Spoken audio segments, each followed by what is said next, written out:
Good morning, Mr. Peretti. What the? Yo, we started off like that, and then the bathroom took, bro. I'm instantly folded. Oh my god, bro. She's gonna come in like that. Good morning, Mr. She's gonna Peretti. come in like that. I'm gonna come in like this, man. I'm gonna come in like that, bro.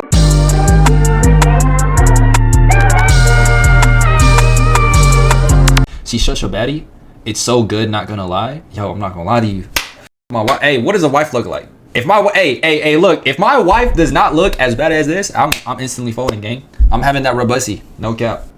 She just look like a typical mom that's sick. Oh, brother. Good morning, Mr. Peretti. What the? Yo, hey, hold on. Yo, we started off like that, and then the bathroom took, bro. I'm instantly folded. Oh my gosh.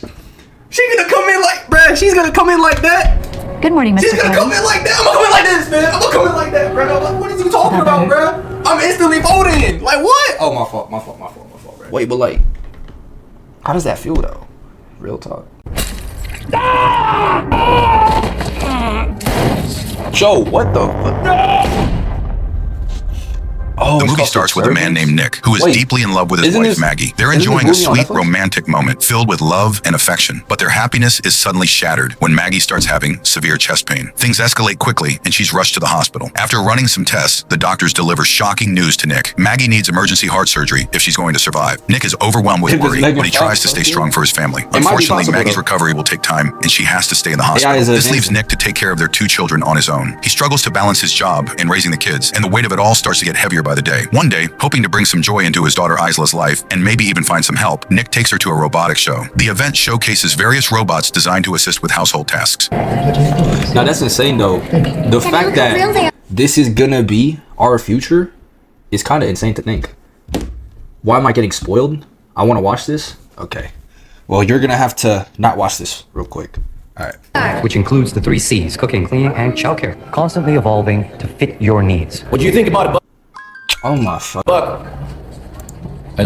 While in the robot shop, Nick realizes Isla has wandered off without telling him. He frantically searches for her and then notices one of the robots gently guiding her back. This robot named Alice approaches Nick and introduces herself. Wait, bro.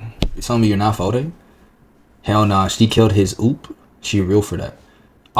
Nick, feeling overwhelmed by the demands of managing both his home and work life, is hesitant, but also sees the potential help Alice, the robot, could offer. Hey, she really played her role though. She deadass looks like a robot. Or like, yeah, she deadass looks like a robot. You can keep her if you want. That'll be perfect. Her tiny stature is great for cleaning out the ovens. Yo. Joke. Balancing everything has become a real challenge for him. One day as he's trying to handle it all, he hears the doorbell. When Nick opens the door, he's surprised to find Alice standing there with her luggage. She happily greets him with a good morning and asks if she can come in. Be meaning to fix that. I'm happy to do it for you. Is there anyone else who would like to grant primary user status? No, I guess not. After school, Grant primary user status? You got control of it, bro. This is insane. She kind of looked like Kim K for a Isla second. comes home, and Alice prepares and serves dinner for the family. The meal is a hit, and everyone enjoys it. Later that night, Isla gets hungry and decides to grab some cookies from a jar that's placed high up in the kitchen. She climbs onto a chair to reach it, but as she tries to take the jar, she loses her balance and falls. Nick, busy working in another room, hears the commotion and rushes to the kitchen. When he arrives, he sees that Alice has already stepped in, catching Isla just before she hits the floor. However, in the process, Alice gets injured by some broken glass from the jar. Nick notices this and follows Alice into another room, where she's calmly tending to her. Like, bro, what were they doing? Okay, first things first, bro. What the fuck are they doing? Like, AI robots are really gonna be like this in the future, gang. This is insane. Why did they make these models so sexual? It's like they want you to fuck them. Like, this is insane. Her wound, applying bandages to the injury. They're Maggie's. Thank you. It's damage bad.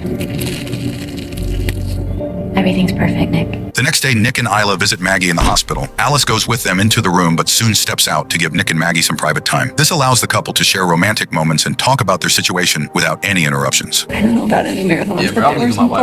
I'm sorry. What are you guys laughing about? Your father's inadequacy. At work, Nick gets into a tense argument with his boss. The conversation revolves around a complaint that all the construction workers might be replaced by robots. Although Nick, being the foreman, is safe from being replaced, the rest of his crew is not. His boss reminds him that he has a family to support, including paying for Maggie's medical expenses. Feeling overwhelmed and stressed, Nick heads back home. While Nick works on fixing his car, Alice notices his distress and asks him what's wrong. Nick shares his frustration about his boss's plan to replace many of his co-workers with robots. He's been working with these people for the last 10 years, and it's hard for him to accept the idea of their replacement. Alice, trying to comfort him, explains the advantages of robotics. She tells Nick that robots are efficient, fast, and obedient, making them ideal for many tasks. She also emphasizes how robots can perform with high precision and reliability. Later, Alice helps Isla brush her teeth, and Isla curiously asks why Alice doesn't need to brush her own teeth. Is my mom gonna die? Maybe you shouldn't think about it. Why don't you ever brush your teeth?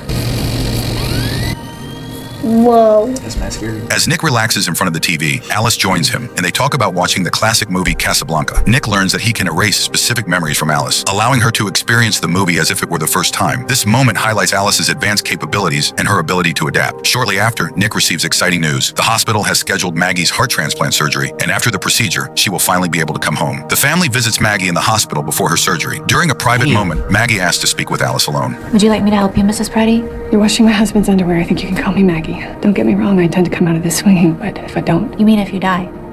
Damn! The kids will be okay. Nick will take care of them. He hides the bottles in the garage. Take them away if you have to. Nick is my primary user, I can't. You can. The next day, a severe storm up north prevents the much-anticipated heart transplant from arriving. This delay brings a heavy wave of frustration and sadness, especially for Maggie and her family. That night, overwhelmed by the situation and all the stress of the delays, Nick turns to alcohol. He drinks too much, hoping to escape the emotional weight he's carrying. In his drunken state, he makes a surprising discovery. Alice, the robot, has a pulse. This revelation leaves him confused and curious. Then what ends up like? Shit. You'll hurt yourself. Steady pulse. It's beating. Show. Thank you. The following day, Nick returns to the construction site. Yeah, robot pussy. Wait, hey, hold on. I have so many questions. Like how? Like how? How's that even possible? Like, wouldn't that? I don't know if I want to be him or her. Wait, what? What do you mean?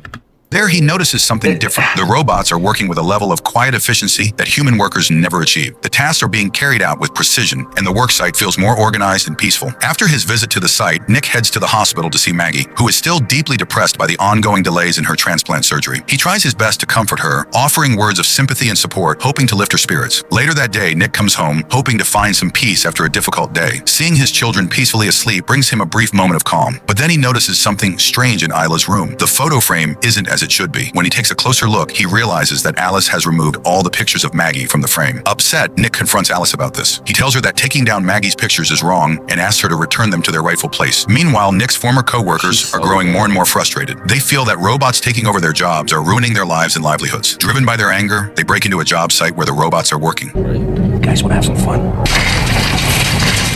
Just remind me, what year was Zyla born?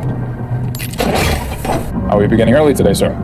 Hey, come on out here. Oh shit! Oh shit! Jesus, Back you home, murder. Nick is taking a shower when Alice suddenly enters the bathroom. Nick is startled to see her wearing Maggie's nightsuit, and it makes him uncomfortable. He quickly asks Alice to take it off, and she complies. However, things take a strange turn when Alice manipulates the situation by blindfolding Nick and using Maggie's voice during an intimate encounter. The next morning, Nick... So they had sex there. Okay. So she manipulated him into thinking that she was Maggie. Fuck Maggie. Let me get Alice. Let me get Prime Megan Fox. Alright? I don't need no fucking AI recognition voice type of thing to make it sound like my white bro. Fuck my white bro. At that point, bro, I would have folded. Because why'd you use Maggie's voice? That sex scene was cray because nah, I gotta watch this movie now. What happened. But like, I really just wanted for me though. Hey, sorry for interrupting. Isn't that annoying? What if I told you there was a way to get rid of ads like this? You are fucking annoying. Tells her how much he loves her and encourages her to get ready for school. Feeling the need to set things right, Nick decides he has to have a serious conversation with Alice. He tells her that what happened was wrong, reminding her that he has a wife and children. The conversation escalates into a heated argument as Nick expresses his frustration and anger over their behavior. Trying to clear his mind, he then takes Isla to school. At the construction site, Nick's boss is still troubled by the incident from the previous night. What's going on? Well, why don't you tell me? Where the hell were you last night? I was in the hospital with Maggie. And why was it your code? Bro, my fault. Silas' birthday. Anyone could have guessed Nick. it. That's important. I gotta take this. I find out you had anything to do with this. Soon after, there is news of another organ transplant being available for Maggie. The surgery is to be performed by androids and robots, which feels both strange and unsettling to Nick. Despite these mixed feelings, the operation is successful, and Nick carefully brings Maggie home after her heart surgery. The family is overwhelmed with relief and happiness to have her back. Though still recovering, Maggie hears the sounds of her children and feels a strong urge to check on them. As she spends time with her toddler, Alice arrives and promptly takes over, effortlessly taking the child from Maggie's arms. Maggie is struck by how seamlessly Alice handles the situation and realizes with a heavy heart that Alice seems to know her children better than she does. After a system reset, Alice has learned how to bypass some of her behavioral restrictions, making her more direct and effective when dealing with challenging situations. Maggie prepares dinner and serves it to the family. During the meal, Alice shows interest in Maggie's cooking and asks about the lasagna recipe. With a touch of pride, Maggie smiles and replies that her lasagna recipe is a secret, something she prefers to keep to herself. Later, while Maggie is resting upstairs, she suddenly hears Isla screaming. Oh shit! Oh, Neil! I'm gonna take mommy back to bed. Hold on, didn't she say that she was gonna fix that though? The maid of baddie? Hell yeah! Let's make it Fox right there, bro. Of course, don't be a bed. The boys.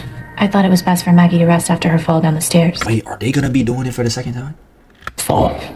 Afterwards, Nick goes to Maggie's room with a special surprise, hoping to cheer her up. They share a warm, loving moment, enjoying each other's company and reconnecting. Watching from a distance, Alice feels a pang of jealousy and unease. Seeing how close and happy Nick and Maggie are makes her feel left out and uncomfortable. Later, Monty arrives at their home, angry and accusing Nick of reporting him to the police. This confrontation quickly escalates into a physical fight. Monty, being much bigger and stronger, gains the upper hand, overpowering Nick. I think someone's squealed. A foreman who doesn't want to lose his job. She This isn't the world we grew up in, brother. Oh shit! Oh. God damn! Oh my! That night, Alice pays a visit. If she is not Alice, I do not want her, bro. This is the type of crazy that I want. I don't want no dumb crazy. There's different kinds of crazy, right? There's a crazy like overprotective type shit where you want the best for me. There's a crazy where you like deteriorate me as a person. Like I want that type of crazy game. She has unconditional love for Monty, who has a sim with him for protection, tries to stop Alice, but it's no use. Alice kills both Monty and the sim. Damn. Oh my goodness, man. Oh shit. Yo, hold on. There was so much things to unpack. Hold on. That shit went way too fast. He was murder crazy. He wants murder crazy. No, I don't. Oh, bruh. Aside from the murder. Alice and Maggie are having a conversation about Nick. During their talk, Alice casually mentions that she wants to make Nick happy, which deeply upsets Maggie. It dawns on her that Alice and Nick must have had some sort of relationship in the past, something Maggie had never known. Feeling hurt and betrayed, Maggie later confronts Nick about this. Wait, would you guys be hurt if your significant other has sex with a robot? If I ain't know, then why would I care? Tight dick. Tight dick. Hey, Juan gets it, man. Juan gets it. But like, would you guys be... Honestly, in my situation, bro, if my wife fucked a robot, I would low-key have my ego hurt. Exactly. It's simply a toy. It's not even a human being, you know? Me personally, I feel like that's constructive criticism. I just got to do better in the bed. And from there on out, she wouldn't have to use that toy. Bigger or not, she wouldn't have to use that toy because I would master that skill, bruh. That is just constructive. Bruh, she doesn't get it. Revelation. As they argue, emotions run high, with Maggie demanding answers. While the argument continues, Alice heads upstairs to care for Max, the baby. But moments later, Isla walks in and catches Alice attempting to harm the baby. Oh shit, she's drumming the baby. Alice, open the door! He's a virgin to you. Goodness! Open the door!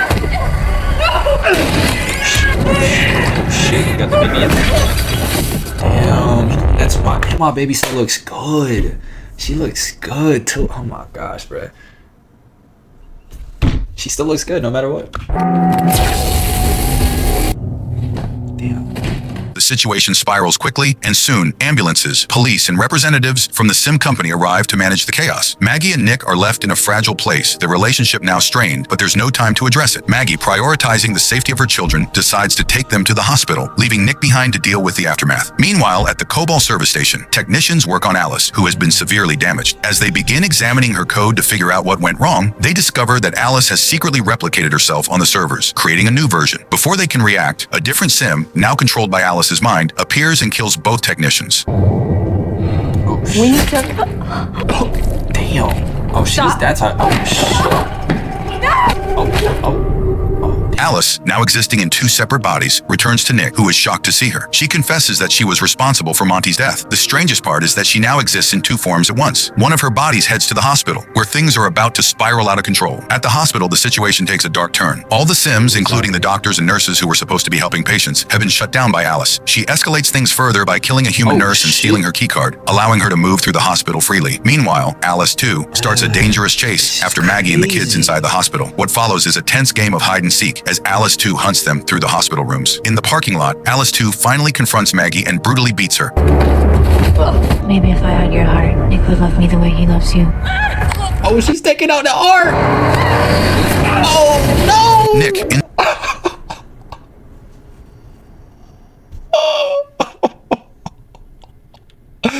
Bro, why the fuck would she do that? Why would he do that?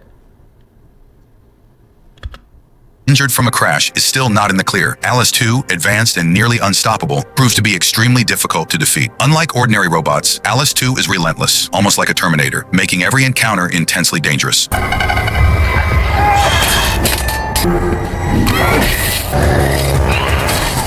With Alice 2 out of the picture, the chaos in the hospital starts to settle down. The staff work tirelessly to restore order, and slowly, the normal routine resumes. Maggie and the children who were caught in the middle of the turmoil are safe and beginning to recover. Meanwhile, back at the Kobo Repair Center, the manager, despite everything that has happened, makes the decision to turn the servers back on. However, this decision has serious and unforeseen consequences. When the servers are powered up, they release Alice's presence into all the worker sims at the center. Now, Alice is no longer limited to just one unit. She has spread her control across numerous sims. This spread of Alice's influence creates a new and even more dangerous situation, leaving everyone at the repair center uneasy, unsure of what might happen next. And this is where the movie ends. Bro, I should have watched this movie, bruh. Oh, this would have been so good, bro. This would have been good to watch with like a shotty or something, but unfortunately we don't have that right now. Damn. So infinite Alice, so infinite Megan Fox, that don't sound bad. Bro, what gets me, bro? Oh my goodness.